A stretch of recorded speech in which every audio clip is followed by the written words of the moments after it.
बेटा आप 7 घंटे पढ़ रहे हो, आप 10 घंटे पढ़ लो। आप 10 पढ़ रहे हो, आप 12 पढ़ लो। आप 12 पढ़ रहे हो, आप 15 पढ़ लो। 6 घंटे की स्लीप बहुत है। और बैठ के लेक्चर देखने से सिलेक्शन नहीं होता है, ये बात आपको पता होगी। सिलेक्ट वो होता है जो ऐसे शेड्यूल को, स्ट्रिक्ट शेड्यूल को फॉलो करता है। भटकना नहीं है, शेड्यूल को फॉलो करना है, शेड्यूल पे चलना है। बेटा आप 7 घंटे पढ़ रहे हो, आप 10 घंटे पढ़ लो। आप 10 पढ़ रहे हो, आप 12 पढ़ लो। आप 12 पढ़ रहे हो, आप 15 पढ़ लो। रोज की पढ़ाई पीछे का रिवीजन, रोज की पढ़ाई पीछे का रिवीजन, रोज की पढ़ाई पीछे का रिवीजन, रोज की पढ़ाई पीछे।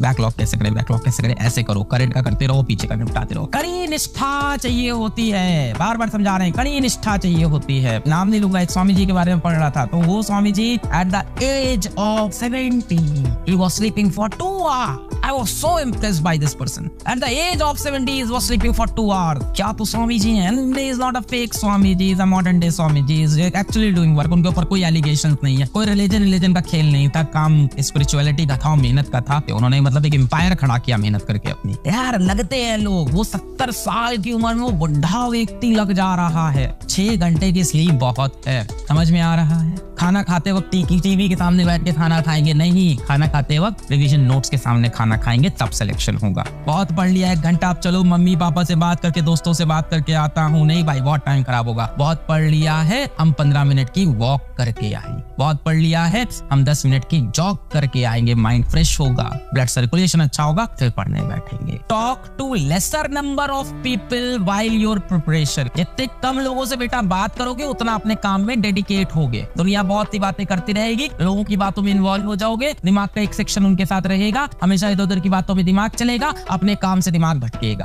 कम से कम लोगों से बात करो and be a no bullshit person. मेरा तो ये कहना है, be a no bullshit person. दूसरे की बुलशिट लेनी ही नहीं है। यार मेरा ब्रेकअप हो गया, यार मेरे साथ ऐसा हो गया, भाई माफ कर मुझे, 6 महीने के लिए मुझे अपनी जिंदगी बनानी है। अभी तुझे बनानी है, तू भी पढ़ ले। 6 महीने मेरे को बकवास नहीं चाहिए दुनिया की। मैं आपसे यहाँ व्यूज लेने नहीं आया हूँ, बहुत व्यूज है पीडब्ल्यू के पास, हम यहाँ व्यूज के लिए नहीं खड़े।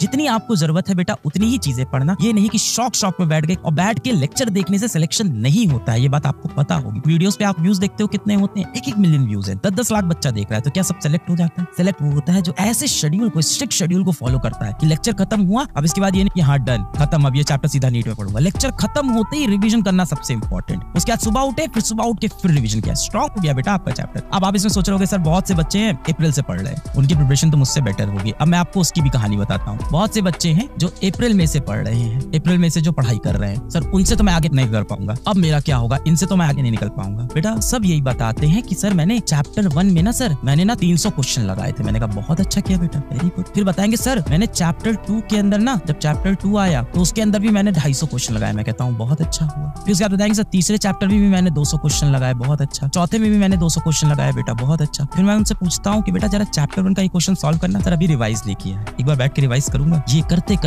करते उनका सारा समय निकल जाए। और होता क्या है, जब इस चैप्टर को पढ़े हुए वो अप्रैल में से अगले जैन तक पहुंचते हैं, पूरा दिमाग से क्लियर।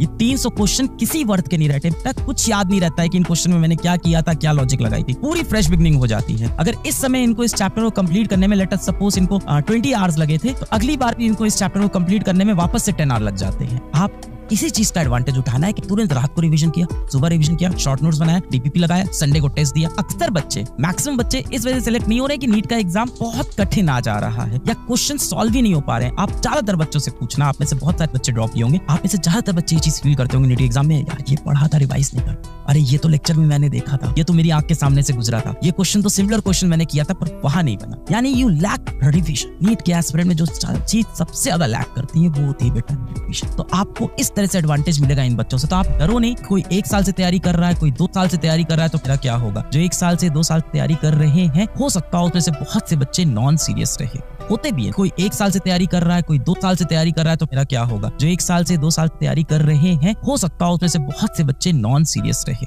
होते भी है। देखो कहने को है कि कंपटीशन 22 लाख बच्चों का है, नहीं बेटा, कंपटीशन लास्ट के 1.5 से 2 लाख, आपको उसमें घुसना है। आप 22 लाख का नंबर मत सोचा करो कि 22 लाख लोगों से कंपीट करना है। 22 लाख में से बेटा 20 लाख लोग बहुत नॉन सीरियस तरीके से तैयारी कर रहे हैं, कि पढ़ते जा रहे हैं, खूब करते जा रहे हैं। और पता है रिवीजन क्यों नहीं करते? क्योंकि दिमाग में एक शैतान है, वो कहता है कहाँ रिवाइज करेंगे यार, नया पढ़ते हैं।